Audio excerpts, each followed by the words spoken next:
Salut la team, comment vous allez? J'espère que vous pétez la forme. Ravi de vous revoir à nouveau sur Demystify Code pour la suite de notre formation sur l'initiation au langage C Sharp. Alors, dans cette vidéo, nous allons installer les outils nécessaires pour faire du développement .NET de façon générale et plus spécifiquement le développement C Sharp. Alors, qui parle de développement parle en fait d'éditeur de code ou d'IDE. Dans cette vidéo, je vais vous présenter trois IDE que je juge les meilleurs en fait pour faire du développement C Sharp. Dans la liste, vous allez avoir des IDE totalement gratuites et des IDE payants, mais avec des versions d'essai.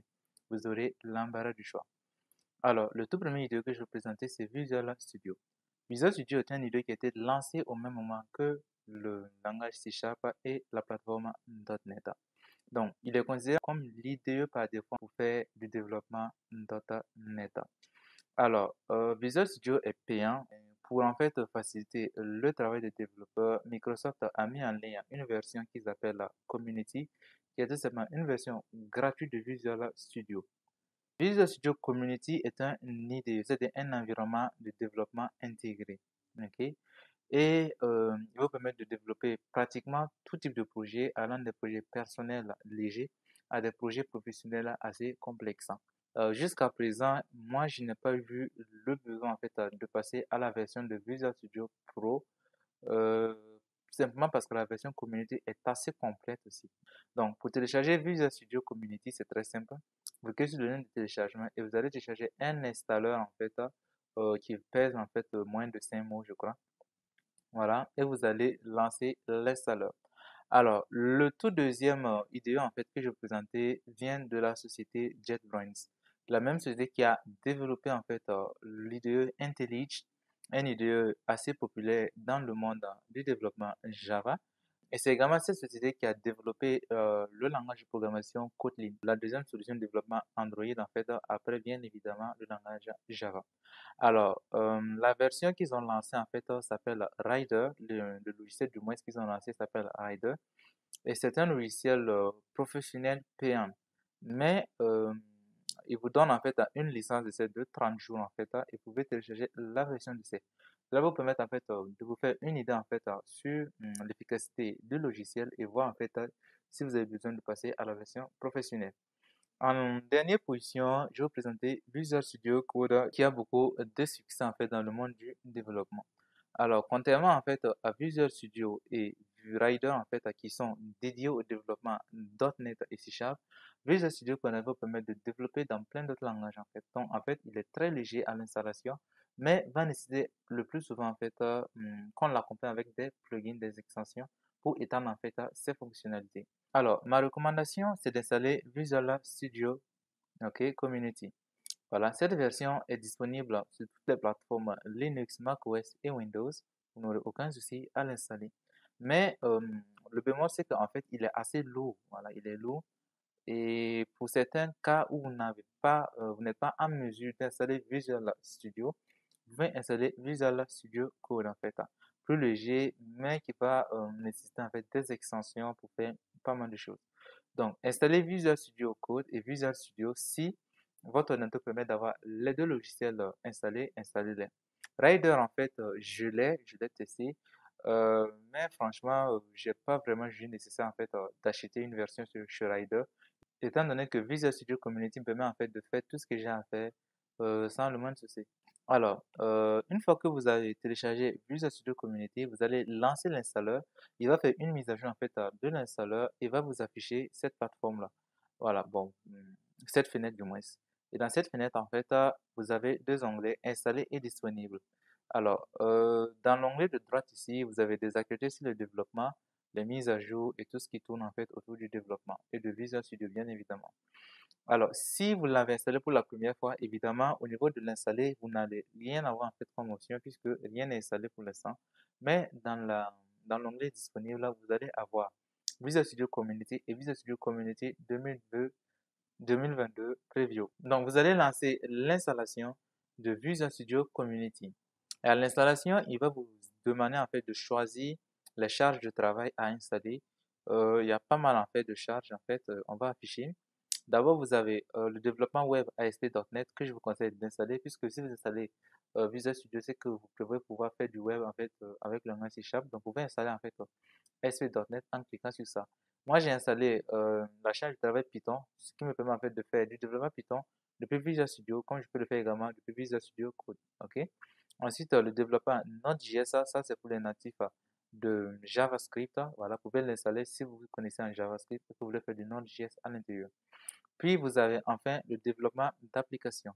Et là, vous avez des charges en fait spécialement dédiées à l'application mobile, comme notamment .NET MAUI. Et vous avez également des charges spécifiques pour le développement .NET ici, desktop du moins. Ok. Voilà. Et là, il y a le développement d'applications Windows. Donc, en fait, j'ai installé ces charges de travail parce qu'en fait, je les utilise. Ok. Et là, on a des charges de travail uniquement pour les jeux vidéo. Voilà. On a notamment Unity 3D, le développement de jeux avec le C++. Et là, en dessous, il va vous montrer en fait d'autres charges de travail que je n'ai pas jugé nécessaire d'installer puisque je ne suis pas en fait dans le développement des bases de données. Voilà. Et je ne développe pas d'extension, je ne fais pas en fait de l'Office SharePoint et je ne fais pas du développement embarqué avec Linux. Donc, je n'ai pas installé toutes ces charges de travail là.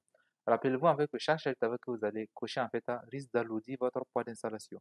Pour l'instant, là, le solde total estimé est à 0 octet parce qu'en fait, j'ai déjà tout installé.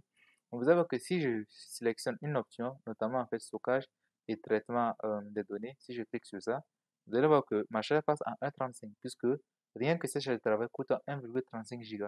Donc, sachez que plus vous installez en fait, plus cela va occuper de l'espace en mémoire. Alors, assurez-vous en fait de choisir les charges utiles en fait et les charges nécessaires pour votre travail. Alors, une fois que vous avez sélectionné ASP.NET, voilà ce que je vous conseille d'installer. Vous pouvez également installer .NET MAUI si vous pouvez faire du développement mobile. Si ce n'est pas le cas, vous pouvez laisser tomber. Vous allez venir dans les charges individuelles et vous assurer que .NET 8 au moins a été coché. Et par-dessous, on va aller, vous allez voir que on a le kit de développement SDK. Je ne vais pas parler de ça puisque je n'ai pas installé .NET MAUI est facultatif. Voilà. Et là, on a les activités de développement. Attention, voilà, vous devez assurer que C# et Visual Basic a été coché. D'accord? Une fois que ça c'est bon, c'est assez cool. Vous n'avez seulement qu'à cliquer sur l'installation et cela va se passer. Ça risque de prendre du temps, surtout si c'est pour la première fois. Alors, pour la première fois d'ailleurs, en fait, vous allez voir ici qu'il y a deux options d'installation. Ici, notamment, il y a le installer pendant le téléchargement et on a la deuxième option qui est tout télécharger puis installer. Alors, si c'est la première fois, peu importe l'option que vous allez prendre, il n'y aura pas une grande différence. Par contre, si vous faites une mise à jour en fait de Visual Studio, je vous recommande d'utiliser la deuxième option, tout télécharger puis installer, car la première option risque de bloquer en fait Visual Studio pour ne plus l'utiliser pendant le téléchargement. Donc, vous allez cliquer sur ça et lancer l'installation. Pour les développeurs qui peuvent utiliser Visual Studio, c'est très simple. Vous allez arriver dans Visual Studio à ce niveau, voilà, sur votre explorateur, vous allez taper Visual Studio Code, vous allez cliquer sur télécharger directement ici, ou bien carrément vous venez sur le premier lien, c'est le lien du site officiel en fait de Visual Studio Code, et là vous allez pouvoir télécharger cela. Donc cliquez pour télécharger pour Windows. En temps normal, en fait, la détection de la plateforme est automatique. Vous pouvez télécharger ici pour Windows. Si c'est sur un Mac, ça va afficher la version pour macOS. Vous allez également le télécharger. Alors cet installeur en fait est direct, il va installer directement votre application sans avoir en fait à le paramétrer comme Visual Studio. Alors pour les développeurs qui veulent tester Rider, c'est très simple aussi. Vous allez télécharger Rider ici, il va peser dans les 400 à 500 mots si je ne m'abuse et vous allez l'installer. D'accord? C'est une version d'essai de 30 jours, vous aurez la licence que vous allez utiliser. Comment cela va se passer? Une fois que cette installation est effective, vous allez, pour moi, je vais annuler l'installation. Je vais venir dire que bon, j'ai pas besoin de faire une modification puisque la charge que j'ai installée me correspond déjà assez bien. Alors, on va commencer par les développeurs qui veulent utiliser Visual Studio Code. Alors, une fois que vous ouvrez Visual Studio Code, en fait, ici, voilà, vous allez voir que nativement, bon, il va vous présenter quand même quelques petites options et tout. Alors, à ce niveau, si vous arrivez, si vous allez cliquer sur Extension, voilà. Et là, vous allez chercher C# Dev Kit ici et .NET Install Tools. En fait, vous allez taper juste dans la barre de recherche C# et là, vous allez installer le C# Dev Kit et C# ici. D'accord? Puis, vous allez installer IntelliJ Code for C#. Voilà. Et je pense que c'est bon pour le développement de C#. Après quoi, vous allez revenir à ce niveau, vous allez placer .NET. D'accord. Et vous allez rechercher également les extensions pour .NET. Voilà. Et là, vous aurez .NET en Install Tools, vous allez l'installer. On a .NET en Extension Pack, vous allez également l'installer. Bon, je ne l'ai pas installé parce que je ne fais pas de développement .NET sur Visual Studio Code. Donc, vous allez installer également .NET, voilà, et je pense que c'est tout. .NET MAUI est disponible, ça c'est uniquement pour ceux qui veulent faire du développement applicatif ici. La charge de .NET MAUI en fait était disponible sur Visual Studio, je ne sais pas si vous l'avez remarqué. Voilà, donc vous pouvez l'installer ici pour pouvoir faire du développement avec le framework MAUI en fait de .NET directement sur Visual Studio Code. Alors, une fois que tout ça c'est fait, vous allez taper ici, vous allez installer une extension qui s'appelle le Code Runner. Donc, vous allez taper Code Runner, voilà, et vous allez installer cette extension-là, d'accord? Alors, une fois que les installations sont terminées, vous allez venir dans File, vous allez créer un nouveau fichier. Et là, vous allez voir l'option .NET New Project. Donc, vous allez lancer ce projet-là à ce niveau. Et là, il va vous dire en fait que voilà, il y a pas mal de projets qu'on peut lancer. Moi, ce que je vais lui demander, c'est tout simplement de me lancer un projet standard, très simple, ici. Euh, ASP.NET Core, Blazor, non. Je vais dire application console, console application. Donc, je vais lancer ce projet-là. Et il va me demander de sélectionner un dossier sur lequel je veux le faire. Bon, je vais dire que sur le bureau, c'est bon. Donc, il va me demander le nom du projet. Je vais faire console app 1. Ok. Il va me demander de créer le projet. Je vais créer ce projet-ci. Ok. Et là, il va exécuter correctement ça. Donc, voilà un peu ce que ça va nous afficher. Donc, voici un peu le projet qu'on vient de créer qui s'appelle console app 1. Alors, sachez que pour que ça fonctionne, j'ai oublié carrément de vous indiquer, il va falloir que vous installez manuellement .NET. Parce que si vous utilisez Visual Studio directement, .NET a été automatiquement installé. Le plus souvent sur Windows, en fait, .NET est par défaut installé. Mais les utilisateurs de Mac et Linux n'auront pas ça. Et même sur Windows, en fait, c'est mieux en fait de faire une mise à jour de .NET actuellement. Donc, vous allez faire juste ça. .NET ici, Download.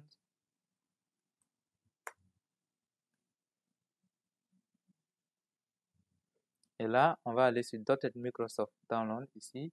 Ok, et là maintenant, vous allez télécharger la dernière version à jour de .NET qui est la version .NET 8.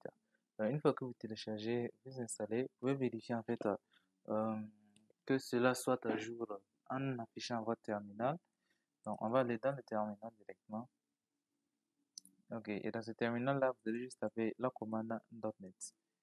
Et là, en temps normal, il doit vous afficher ça. Si ça répond, c'est que .NET est correctement installé. Mais si la commande .NET ne répond pas, c'est-à-dire qu'ils vous disent en fait que la commande n'est pas reconnue, c'est que l'installation n'est pas passée ou le pass n'est pas correctement attribué. Alors, vous n'avez juste qu'à relancer l'installation et en temps normal, vous pouvez réexécuter le shell. Pour faire ça, en fait, fermez carrément voilà, votre console et vous rouvrez en fait un nouveau terminal là pour tester. D'accord? Donc, une fois que l'installation est faite, voilà, on va revenir dans Visual Studio Code. Et je répète à nouveau, cette installation est obligatoire pour ceux qui ne veulent pas installer Visual Studio. Si vous allez Visual Studio, il va installer en même temps la version ajoutée de .NET automatiquement. D'accord? Alors, une fois que ça c'est fait, on va revenir juste à ce niveau-là. On va ouvrir notre application et on va avoir un programme, un fichier qui s'appelle là programme.cs. Donc, ce fichier-là, en fait, contient une ligne de code qui s'appelle un white line console.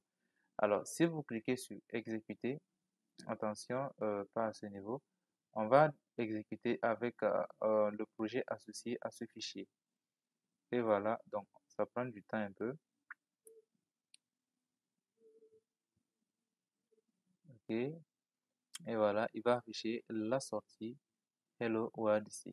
Alors, si vous avez ce résultat Hello World qui s'affiche dans le terminal, cela signifie que l'installation s'est très bien passée et désormais vous pouvez développer vos programmes C Sharp, voilà, depuis Visual Studio Code. Maintenant, nous allons lancer notre application Visual Studio 2022. Voilà. Vous allez voir en fait les derniers projets en fait que vous avez créés.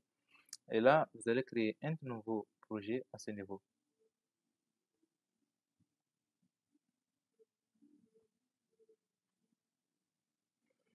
Ainsi, on va prendre application console. Et là, en fait, c'est un filtre qui a été déjà appliqué. Là, vous voyez en fait qui me dit que les derniers modèles que j'ai utilisés, c'est le modèle console, le modèle .NET MAUI et le modèle application mobile de Xamarin Form. Et là, en fait, il permet en fait de filtrer selon voilà, le projet en fait et le langage. Donc là, si je dis tous les langages, et là, je dis toutes les plateformes, et là, je pense qu'il y a tout type de projet. Donc là, en fait, il va vous afficher l'ensemble en fait des projets que vous pouvez créer selon les charges que vous avez installées automatiquement. Donc ça inclut tout ça. Donc on va faire le filtrage selon le langage déjà pour faire du C#. Et là, il ne va filtrer que les projets de nature .NET et C# ici. Et pour la plateforme, je vais faire Windows ici. Voilà. Et là, vous voyez que ça réduit assez.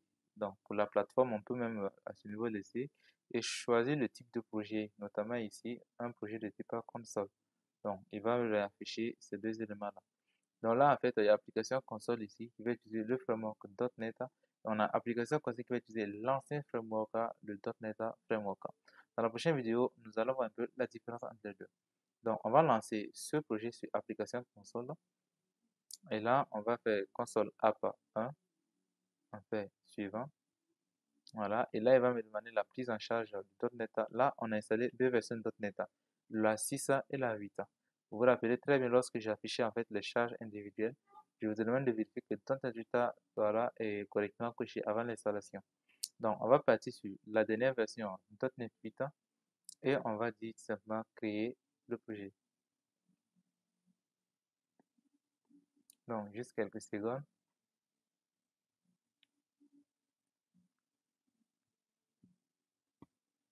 Et voici un peu l'interface de Visual Studio. Ok. Et là, à ce niveau maintenant, on a également le même code en fait qu'on a sur Visual Studio Code. Et si vous voulez cliquer en fait sur exécuter à ce niveau pour lancer l'application. Donc, la génération se lance.